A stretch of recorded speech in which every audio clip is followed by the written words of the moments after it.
Price lord. நான் pastor Roshan Shan, humble beginning ministries India. நீங்கள் பார்க்குற இந்த வயதான மனிதன் பேர் டேவிட். இவர் ஒரு பேங்க் மேனேஜர். இவருக்கு சில காலமாக பார்க்கின்சன் நோயால் பாதிக்கப்பட்டிருக்காரு. இவருக்கு வயது 78. கிட்டத்தட்ட 5-6 வருடத்துக்கு மேலே இவரால் நடக்க முடியாது, பெட் ரிடனாக இருந்தார். ஒரு நாள் நம்முடைய ஊழியத்தை அழைத்து ஜெபித்து நம்முடைய உபவாசத்தின் மூலியமாக தேவன் ஒரு அற்புதத்தை செஞ்சு தேவன் பலத்தை தந்து நடக்க செஞ்சார். இந்த ஊழியத்தில் அந்த நாளிலிருந்து இணைந்திருக்காரு. அவருடைய இருதயத்தில் ஒரு பிரயாசம் இருந்தது. அநேகர் இடத்துல நாங்கள் ஜெப விண்ணப்பங்களை வைத்திருந்தோம். நம்முடைய ஊழியத்தில் இருக்கிற இந்த ஜெப மையத்தில் காரமடை சின்ன தொட்டிப்பாளையத்தில் இருக்கிற HBM இந்தியா மிராக்கிள் ப்ரேயர் சென்டருக்கு சேர்ஸ் வேணும், வர்றவங்களுக்கு உட்கார அப்படின்னு சொல்லி நாங்கள் ப்ரேயர் ரிக்வெஸ்ட்டில் வச்சுருந்தோம். நாங்கள் இங்கே ஜெபத்துக்கு போகும்போது கூட அவருக்கு அதை கேள்விப்பட்டிருந்தார், அதை பார்த்துருந்தார். அவருடைய நடக்க முடியாத சூழ்நிலையில் அங்கேருந்து அவர் தன்னுடைய வாகனத்தை எடுத்து ஒரு டிரைவரை வச்சு ஓட்டிகிட்டு போய் எங்களுக்காக நம்மளுடைய ஜெப மையத்துக்காக 10 சேரை வாங்கி அவருடைய வாகனத்திலே வச்சு வடவள்ளியிலேருந்து காரமடை வரைக்கும் இவ்வளோ தூரம் வந்து எனக்கு எடுத்து வந்து இன்றைக்கி மதியானம் கொடுத்தது என்னை பூரிப்படைய செஞ்சிச்சு. எனக்கு அவர் வாங்கி கொடுத்தது பெரிய விஷயமா தெரியல. தேவன் படுத்த படுக்கையில் ஏதோ இதை பார்க்குற இந்த சேரை தான் வாங்கிட்டு வந்தார். இந்த 10 சேர் இந்த வயசான காலத்துலேயும் தேவனுக்காக ஊழியத்துக்காக கொடுக்கணும்னு சொல்லி தன்னுடைய நோயின் தன்னுடைய கஷ்டத்தையும் பெரிதுபடுத்தாமல் 78 வயசில் தள்ளாடி வந்து சேர்ந்தாரே, அதை நினைக்கும் பொழுது இருதயமெல்லாம் துடிக்குது. நம்மளுடைய வாழ்க்கையில் நாம் தேவனுக்கு எவ்வளவு கொடுக்குறோன்னு நம்ம நினச்சி பார்க்கும் பொழுது நிறைய நேரத்தில் கிட்டத்தட்ட 4 மாதம் 5 மாதம் ஜெபத்தில் வச்சுருந்தோம் உதவி செய்யுங்க சொல்லி. ஆனால் யாருக்குமே இருதயம் இல்லாமல் இருந்துச்சு. ஆனால் இந்த வயதானவருடைய அந்த இருதயத்தை தேவன் பார்ப்பார். கட்டாயமாக அந்த 10 சேரில் உட்கார ஆத்துமாக்களை நமக்காக தருவாருன்னு நான் விசுவாசிக்கிறேன். நீங்களும் ஜெபம் பண்ணிக்கங்க. எங்களுக்காக, எங்கள் ஊழியத்துக்காக, இதோ இந்த சகோதரனுக்காக, அவருடைய வாழ்க்கைக்காக ஜெபம் பண்ணிக்கங்க. நம்ம ஊழியத்தின் மூலியமாய் கிடைத்த அற்புதத்தை அவர் தேவனுக்கு செலுத்தின அந்த பலியை தேவன் ஏற்றுக்கொள்ளணும்னு சொல்லி ஜெபம் பண்ணிக்கங்க. இந்த வீடியோ நீங்கள் பார்த்துட்டு இருந்தீங்கன்னா இது நம்முடைய வாழ்க்கையை மாற்றும் என்று நீங்கள் நினச்சிங்கன்னா, நமக்கு இதிலிருந்து ஒரு மெசேஜ் இருக்குது அப்படின்னு நீங்கள் நினச்சிங்கன்னா மற்றவர்களோடு பகிர்ந்து கொள்ளுங்கள். அவருடைய இருதயங்களிலும் தேவன் பேசட்டும். நீங்கள் போகிற சபையில் ஏதாவது ஒரு குறைவு இருந்துச்சுன்னா தயவு செஞ்சு எந்த சூழ்நிலையும் பார்க்காதீங்க. இவரால் இந்த சூழ்நிலையில் உதவி செய்ய முடிஞ்சிச்சுன்னா உங்களாலையும் உங்களுடைய சபைகளை நிறைவாய் நிரப்ப முடியும். அங்கே இருக்கிற குறைகளெல்லாம் மாற்றி நிறைவாய் மாற்றுங்க. God bless you brothers and sisters. இந்த காணொலியை உங்களுக்கு பிடித்திருந்தால் மற்றவர்களோடு பகிருங்க. ஆமென். கர்த்தருடைய பரிசுத்த நாமத்திற்கு மகிமை உண்டாகுக. என் பெயர் டேவிட். எங்கள் வயது 75 முடிய போகிறது. நான் பலவண்டியில் பகுதியில் இருக்கிறேன். நான் ஒரு வங்கியில் அதிகாரியாக இருந்து விருப்ப ஓய்வு பெற்று வந்தவர். நான் இப்போ கடந்த 5 வருடங்களுக்கு மேலாக இந்த பார்க்கின்சன் டிசீஸ் கேள்விப்பட்டு போயிட்டீங்க. அது அந்த மாதிரி ஒரு நோயினால் பாதிக்கப்பட்டு நடக்க முடியாத நிலைமையிலிருந்து நாளுக்கு நாள் அந்த வயது அதிகமாகிக்கொண்டே வந்தது. கடைசி பெட்டுடன் ஆகிவிட்டது. பாஸ்டர் வந்து ஒரு நாள் 2-3 நாள் காலையில் கூப்பிட்டேன். அவர் கண்டிப்பாக நான் வரேன், வந்து ஜெபம் பண்ணுறேன்னாரு. அந்த புதன்கிழமை அன்னைக்கு மாலையில் வந்து எனக்காக ஜெபம் பண்ணிட்டு போனார். ஜெபம் பண்ணிட்டு போனதோடு எனக்கு உண்மையாக ஓப்பனாக சொல்கிறேன், அவ்வளோக்காக எனக்கு நம்பிக்கைப்படலை. இந்த வியாதி வந்து இது ஜெபமாக கொடுத்த நம்பிக்கை இல்லை. நான் சரி அவர் ஜெபம் பண்ணிட்டார், போனார். அன்றைக்கி இருந்தேன். அன்றைக்கி சாயந்தரம் ரொம்ப மோசமாக போச்சு. இதாக தாங்க முடியாத அளவுக்கு ஆகி சரி பிசாசு அதிகமாக சோதனை கொடுக்குறான். காலையில் பாஸ்டர் வந்து ஜெபம் பண்ணது போனது அவனுக்கு பிடிக்கல. அது அவனுக்கு மறுபடியும் அம்மா அதிகமாக சோதனை கொடுக்குறான்ட்டு நான் வந்து உடனே டாக்டர்கிட்ட போக வேண்டியதுனால டாக்டர்கிட்ட கூட்டிகிட்டு போகிறதுக்கு 4 பேர் வேணும் தூக்கிட்டு போகிறதுக்கு. என்ன அந்த மாதிரி டாக்டர்கிட்ட போய் கூட டாக்டர் உள்ளே நாங்கள் போகாமல் ஹாஸ்பிட்டல் கிளினிக் உள்ள வெளியிலேயே என்னை உட்கார வச்சு டாக்டர் இங்கேயே வந்து உங்களை பார்ப்பாங்க, நீங்கள் இது விடுங்கன்னாங்க.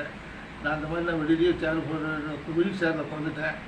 எனக்கு வந்து கடைசியில் டாக்டர் வந்து பார்த்துட்டு பார்க்கின்சன் அதிகமாக இருக்குது, மருந்து நிறைய சாப்பிடுவாங்க வீட்டுக்கு இருக்கப்ப சாப்பிடுவாங்க என்ன சொல்லி மறுபடியும் எனக்கு ஏற்கனவே ஒரு பை நிறைய மருந்து சாப்பிட்டுருக்கிறேன். இது திரும்ப வந்து மறுபடியும் ஒரு 3 மாதம் எக்ஸ்ட்ரா கொடுத்தாரு. அது நாளை எக்ஸ்ட்ரா கொடுக்கானே சொல்லி அடுத்த நேற்று காலையில் வந்து சாப்பிட்டேன். சாப்பிட்டுட்டு ஒரு மாஸ்டர்கிட்ட சூட சொன்னது தானே நேற்று மட்டும் சாப்பிட்டுருவேன். இன்றைக்கி காலையில் எந்திரிக்கும் போதே எனக்கு சிந்திச்சோன்னே பயந்துட்டு இருந்துச்சேன். எப்படி போய் என்ன பண்ணுவோன்ட்டு ஃப்ரீயாக இருந்துச்சு. எனக்கு ஒரு விதமான இதுவும் இல்லாமல் அதாவது ரெஸ்ட் ரூம் போயிட்டு வந்து ப்ரெஷ் பண்ணிவிட்டு குளித்து இல்லை நார்மலாக நடக்க முடிஞ்சதுனால நடந்து போய் 6 மினிட்ஸ் சாப்பிட்டேன். ஒரு குறையும் இல்லாமல் இருந்தேன். அப்புறம் உடனே இமீடியட்டாக பாஸ்டர் ஃபோன் பண்ணி பாஸ்டர் இந்த மாதிரி ஒரு மிராக்கிள் நடந்திருக்கு, நீங்கள் ஒரு மிராக்கிள் மேன் பாஸ்டர், உங்கள் ஜபம் போதில் கேட்கப்பட்டது, உங்கள் ஜபத்துக்கு பதில் கிடச்சிச்சு பாஸ்டர், எனக்கு இந்த மாதிரி இருக்குது ஒரு 50% மேலே என்னோடய இது சுகமாயிடுச்சு, நல்ல விதமான நான் நடக்க ஆரம்பிச்சுட்டு அவர் சொல்லி இருந்துட்டு முடிஞ்சால் நீங்கள் வந்து என்னை பார்த்துட்டு போங்க. அப்புறம் அவர் வந்து எனக்கு சரி சார் சந்தர்ப்பம் தான் கண்டிப்பாக வரேன்னு சொன்னார். அதே மாதிரி இன்றைக்கி வந்து 11 மணிக்கு 10 மணிக்கு ஃபோன் பண்ணி நான் வரேன், நானே மணிக்கு வரேன்ட்டு சொல்லிட்டு வந்தார். வந்து அவர் நான் வந்து என்னோடய சாட்சியத்தை அது வந்து இந்த சாட்சியத்தை எல்லாருக்கும் தெரியும் மாதிரி செய்யுங்க, எல்லோரும் மனம் திரும்பணும், எல்லோரும் ஆண்டவரை மட்டும் விசுவசிக்கணும், ஆண்டவர் என்னாலும் செய்யக்கூடாது அதிசயமான காரியம் ஒன்றுண்டோங்கிறார் ஆண்டவர் என்கிறார். என் கத்தரை கை குறுகி போய்விட்டதோ என்கிறார். அந்த 2 வருஷம் இன்னொரு இது இருக்குது. நீதிமொழிகள் 13:9-10 வாட்ஸ்அப்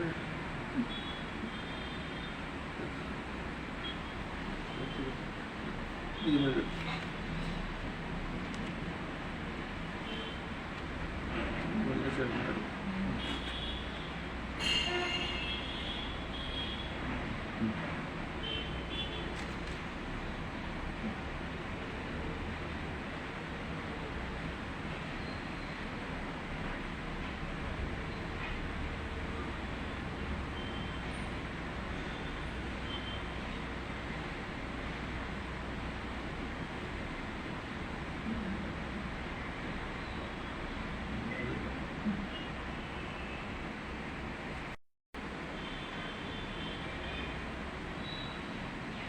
நீங்களாம் தெரிஞ்சுக்கிறதுக்கு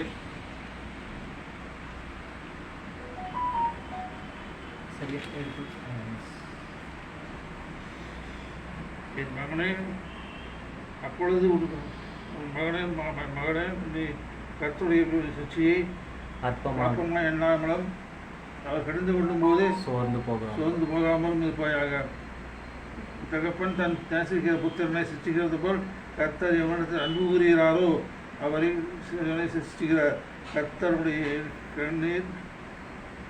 கர்த்தர் எவனிடத்தில் அன்பு கூறுகிறாரோ அவனை சிருஷ்டிக்கிறார். இதுதான் எப்பவும் வந்து ஆண்டவர் வந்து நம்மளை வந்து சோதிக்கும் போது சோர்ந்து போகக்கூடாது. அது வந்து அவர் காரணத்தோடு தான் சோதிப்பார். அது வந்து நம்ம நினச்சிக்கலாம் எனக்கு நம்ம ஆண்டவர் இப்படி நம்மளை கஷ்டப்படுத்துறாருன்ட்டு. ஆனால் அவர் பின்னாடி ஒரு இது வச்சுருப்பார். அவர் யோபுக்கு வந்த கஷ்டத்தை மேலேயே நமக்கு வந்து போகுது. யோபுக்கு வந்து கஷ்டம் அவ்வளோ கஷ்டம் வந்து போட்டா பின்னாடி அவர் கஷ்டத்திலேயே அவர் செஞ்சு கொடுத்தாரு அவர். அதே மாதிரி தான் தகப்பன் தன் பிள்ளையை சித்திக்கிறத போல கர்த்தர் நான் தன்னை நேசிக்கிறத சித்திக்கிறாரு. கர்த்தர் சித்திக்காமல் இருந்தால் நம்மளால் ஒன்றும் பண்ண முடியாது. அந்த அளவுக்கு இந்த ஒரு இது பண்ணுறாரு நமக்கு வந்து. எனக்கு அந்த இதை வச்சு தான் நான் நம்பிக்கையோடு இருந்தானே. அந்த நம்பிக்கை வீண் போகல. ஒரே நாள் பாஸ்டர் வந்து கிடைக்கிறது போனார். அடுத்த நாளே வியாழக்கிழமை புதன்கிழமை இருந்தாலும் வியாழக்கிழமை வெள்ளிக்கிழமையே எனக்கு வந்து ஓரளவுக்கு நல்ல இது தெரிஞ்சுது. சனிக்கிழமை பூர்வமாக நடக்க ஆரம்பிச்சிட்டனாலே 5 வருஷம் படுக்கையாக இருந்தோம். நான் ஒரு 2 வருஷம் டாக்டர் எல்லாமே நான் வந்து மெட்ராஸில் ஹாஸ்பிட்டலுக்கு போனேன், திருவனந்தபுரத்தில் ஹாஸ்பிட்டலுக்கு போனேன், கொச்சின் ஹாஸ்பிட்டலுக்கு போனேன், மெட்ராஸில் வந்து மயாட்டக்கர் ஹாஸ்பிட்டலுக்கு போனேன், திருவனந்தபுரத்தில் வந்து அங்கே ஒரு சித்திரா இல்லையா சித்தர் தேவி ஒரு ஹாஸ்பிட்டலுக்கு போனேன், எர்ணாகுளத்தில் எய்ம்ஸுங்கிற ஹாஸ்பிட்டலுக்கு போனேன். எங்கே போனாலும் எல்லோரும் ஒரே ஒரு கொடுத்து குணப்படுத்த முடியாதுன்னு சொல்லிட்டு இருந்தாங்க. எனக்கு மட்டும் ஒரு சின்ன ஒரு நம்பிக்கை இருந்துச்சு.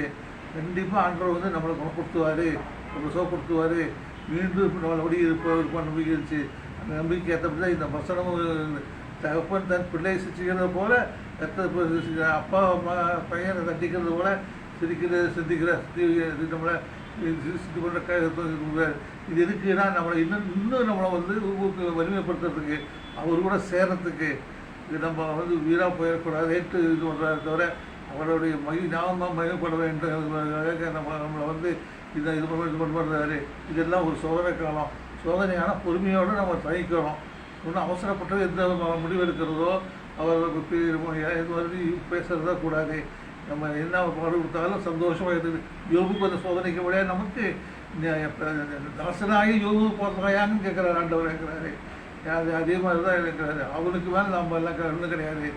அந்த நம்ம வந்து எனக்கு நான் பொறுமையாக எடுத்துக்கிட்டேன். எவ்வளோ பட்ட கஷ்டம் எனக்கு தெரியும், அந்த ஆண்டவர் தெரியும். நான் எவ்வளோ கண்ணீர் விட்டு செய்கிறது அவருக்கு ஒருத்தர் தான் தெரியும். ஆண்டவருக்கு தெரியும். ஆண்டவர் கண்டிப்பாக செப்பம் கொடுப்பாரு, எனக்கு ஒரு நாள் கொடுப்பாரு. நான் மறுபடியும் எதிர்த்து நடப்பேன்னு நம்பிக்கை இருந்துச்சு. அதே போல் தான் எனக்கு செஞ்சுக்கிறாரு. இந்த பிசாசானவனை வந்து நான் வந்து எவ்வளவோ வாயில் சொல்ல முடியாத வார்த்தைகளை திட்டிக்கிறேன். எனக்கு ஏன்னா அவன் வந்து கொடுத்த கஷ்டத்தை பொறுக்க முடியாதவங்க அவன் திட்டினேன். ஆனால் அது கண்டிப்பாக சொல்கிறேன், அந்த வார்த்தையெல்லாம் நான் சொல்லவும் முடியாது. அது வந்து ஆண்டவர் பிரியமானதான வார்த்தைகளை தான் சொல்லி திட்டினேன். ஏன்னா எனக்கு இருந்த கஷ்டத்தை வந்து கொடுத்ததுக்காக ஆண்டவர் பிரியமில்லாத ஆண்டவர் நோய் செய்கிற வார்த்தைகள் நான் சொல்லி அவளை திட்டினேன். அவன் திட்டும்போது மேலே அதிகமாக தான் எனக்கு கொடுத்தானே தவிர குறைக்கல. அப்படி இருந்து எனக்கு வந்து ஆண்டவர் வந்து வச்சு இன்னைக்கு இந்த நிலமாக இருந்து உங்களுக்கு முன்னாடி ஒரு சாட்சியாக இன்றைக்கி எல்லாம் உங்களை நான் கேட்டுக்கிறது, எக்காரணத்தை கொண்டு ஆண்டவரை மட்டும் விட்டு விலகிறாதீங்க. அவரை அப்படியே பிடிச்சிங்க. என்ன கஷ்டம் என்ன துன்பம் வந்தாலும் நீங்கள் ஆண்டவர் விட்டு விலகாமல் ஆண்டவரோட கூடவே இருங்க.